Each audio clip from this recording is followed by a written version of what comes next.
What's up YouTube, Webberz05 here, coming at you today with Q&A number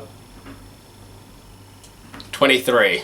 Just doing this one as a standard Q&A, guys. So guys, naturally this Q&A is about 1 week late. Primary reason for that is I got really sick shortly after Christmas. Not so much sick, I had a really bad cold. Like the Wednesday I would have done my Q&A, I didn't get up out of bed until 4 o'clock my time, so and that was primarily because I slept through most of the day, and then by the time I was done sleeping I was like, okay, need to try to get out of bed. Took me about an hour and a half just to get out of bed because I physically couldn't keep my balance standing up, so I just had to keep lying down. So yeah, didn't post a Q&A last week, guys, so I do apologize. So but I'll get through it. But let's get to the Q&A now. So once again, questions from my good friend Dark84, and a quick comment from the previous Q&A. In all the matches where I had used Dark Magician, Trap Eater never came up. Red Reboot did a couple of times though. Ah, such good memories of Red Reboot. But it kind of needed to go. Somewhat. I don't think it did, but, you know.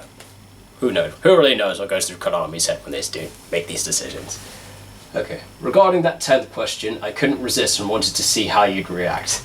Well, I had a feeling you could. I had a feeling it was one of those you couldn't resist, so I just thought I'd play along and go with it for a bit. Now for the questions on 4 of my top 10 hated cards. So, question 1: thoughts on There Can Be Only One? There Can Be Only One is an excessively annoying card that is not fun to deal with. That being said, I am guilty of main decking it in that one Royale we had for the Team Sorcerers meetup thing where I played it in Draco Slayer. I do apologize on that, but that was simply primarily the reason I didn't have the time to move my Odd-Eyes Revolution Dragons from one deck into another one, and it was in my side deck because in Draco Slayer it's a very good side option. But overall, it's not a fun card to deal with. Even worse if you combine it with Rivalry, then it's essentially like you're under... what's that card? Kaiser Coliseum. Yeah, wasn't fun. 2. Thoughts on Totally Awesome? I'm assuming that's meant to say Totally Awesome. That would be 2 L's and 2 E's. That would be 2 L's and 2 E's. But whatever. So Totally Awesome. Still extremely irritating in Sprite, particularly now that they've got Sprite Double Cross, which essentially means they can do Totally Awesome 3 times in one turn. The original use of Toad, then you revive it with Elf, then you can revive it again with Double Cross. Yay! Screw Toad. Ban it already. 3. Thoughts on Cyber Dragon Infinity. I know you played it in that Yuma deck when we had the 3rd Skeleton Character Tournament, but I'm curious on your thoughts nowadays. Yes, I used it in that Skeleton Tournament simply because at the time it was like the easiest deck that I could build around based on the characters. Yuma basically had a very small engine, most of it, and essentially with Yuma's strategy you could do very easy rank 4 spam, and Constella Tolmaeus was completely broken. You just used with the amount of level 4s I could spam, I could just go Tolmaeus, turn into Nova, turn into Infinity, control the game. So yeah, I'm not proud of myself for using that strategy, but I did win the entire event because of it, so I can't complain.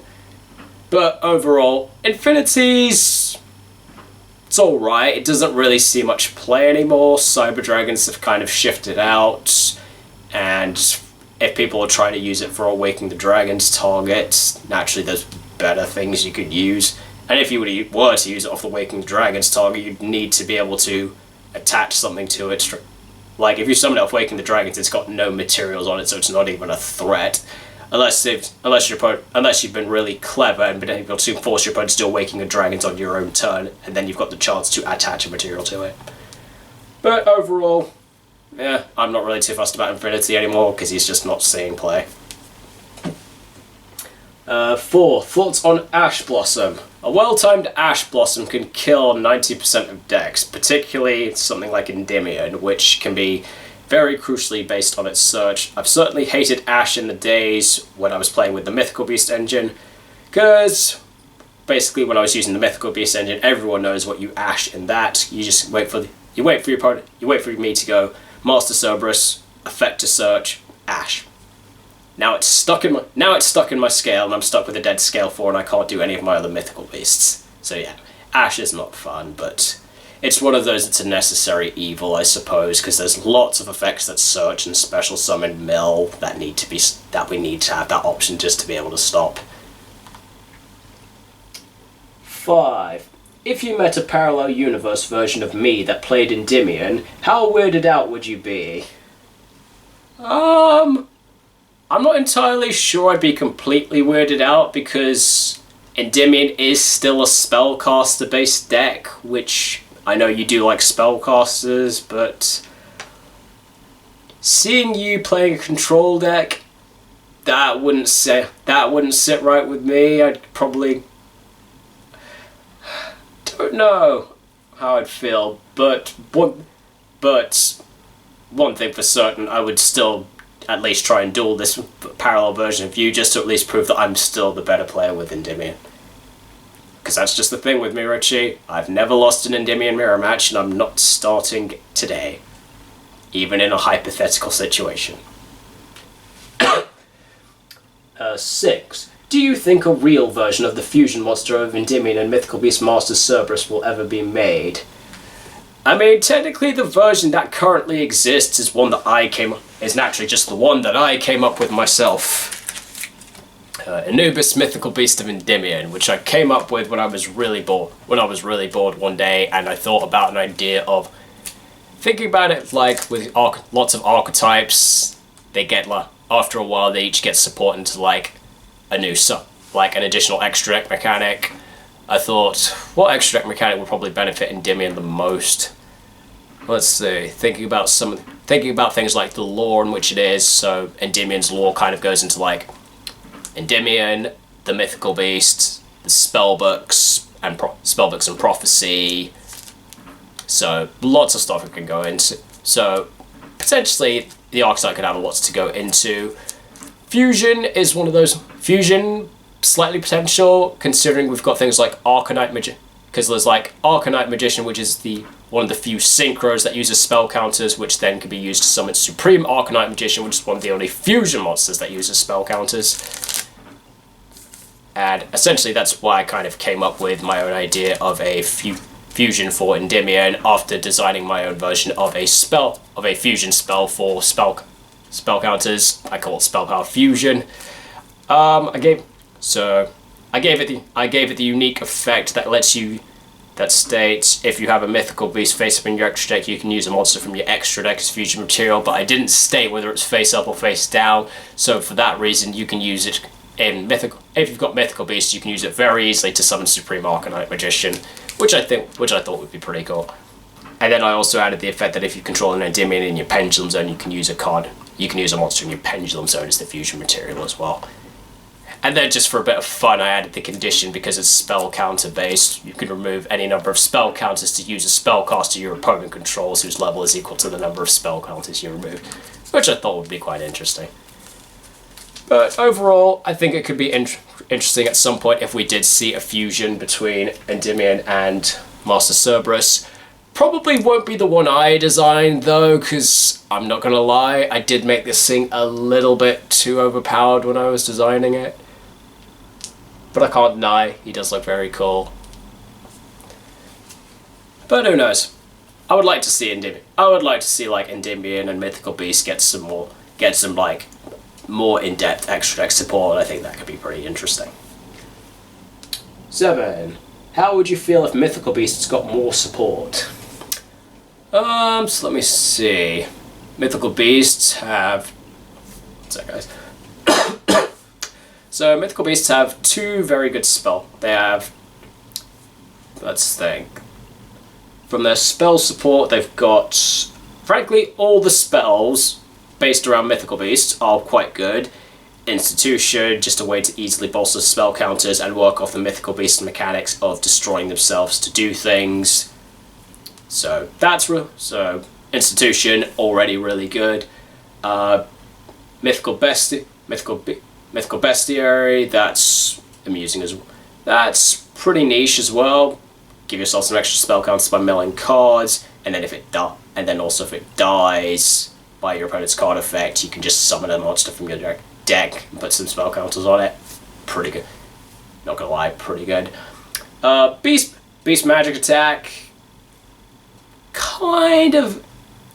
I'd probably have to say Beast Magic Attack is probably the worst of the spell support that they've got. It's not entirely great, but it's interesting. Just kind of takes a lot. It's just kind of one of those, it's a lot of spell counters just to do something that you can probably quite easily do anyway. So, and frankly, the trap that Mythical Beasts have is kind of, I like the concept of Mythical Bestia. It's, what's it called again? Mythical Bestiamorph, which is every time your opponent resolves a monster effect, it gets a spell counter. Once there are 6, you can send it to the graveyard and rotate for a normal spell card. So it's alright, but extremely situational. So, and then monsters. So we've got Master Cerberus, who is a search, and then he can banish then he's got the effect to banish a monster, getting its stats, and then he's immune to card effect destruction as well. Jackal King, which summons one from the extra deck and is a monster negate. Garuda, which can pop spells or traps, and then respond to and then bounce a monster that's summoned. Medusa is a way to summon one from grave, and also the monster effect of halving a monster's stats during the battle phase. Basilisk, good, just generic recovery options. And then of course, like, there's the original, and then there's just the original Mythical Beast Cerberus, which is not a pendulum, but still technically within the archetype. So, yeah, I'd definitely be interested to see if they do get a bit more support. The question is, what else would they want to go into? Because they've because from what I can see, a lot of them are seem to be based somewhat on creatures from. A lot of it does seem a bit like Greek mythology, because things like Cerberus, Medusa, there's a lot of stuff from the Greeks. So, kind of difficult to say. And then naturally each of the monsters, and then naturally each of the mythical beasts is like a spirit. Seems to be like a form of a jackal mixed with something else, with the exception of the actual jackal lines. But naturally, they just keep growing into bigger ones. But yeah, I'd certainly be interested to see if they could get some more support sometime. Probably some nice extra deck support could be quite interesting. But yeah, we'll see. Question 8. How come you don't do tournament reports anymore? Primary reason on why I've stopped doing tournament reports is by the time I get home and by the time I've not gotten home, uploaded the results to the Dead Universe page, I'm just completely shattered, so I don't really feel like doing anything once I get home. And then the next day I've got work to think about, so I don't really have the time. And then essentially by the Saturday point, I'm kind of a couple days past it, so I can't really always remember everything that happened throughout the tournament, so it's a bit difficult to just do a report of it from then. So it's kind of why I stopped doing the reports. Question 9, and final question, question 9. Have you heard that the bird is the word? This isn't technically true, because I've seen a lot of people doing the searches online, and it seems to be more confirmed that the bird is equal to or greater than the word. So yeah, this doesn't really seem too accurate yet. But yeah. And on that note, guys, that's all the questions we have on today's Q&A. Thank you very much, DarkMagician84, once again for your amusing questions. For those who wanted to give questions on my Q&A, I do these every I do these typically every Wednesday afternoon UK time, with the exception actually of, as I said, of last week. But guys, I was feeling absolutely awful. I couldn't do it. I wasn't really thinking of recording while I was feeling that sick. But anyway, thank you so much for watching, guys, and I will see you next time.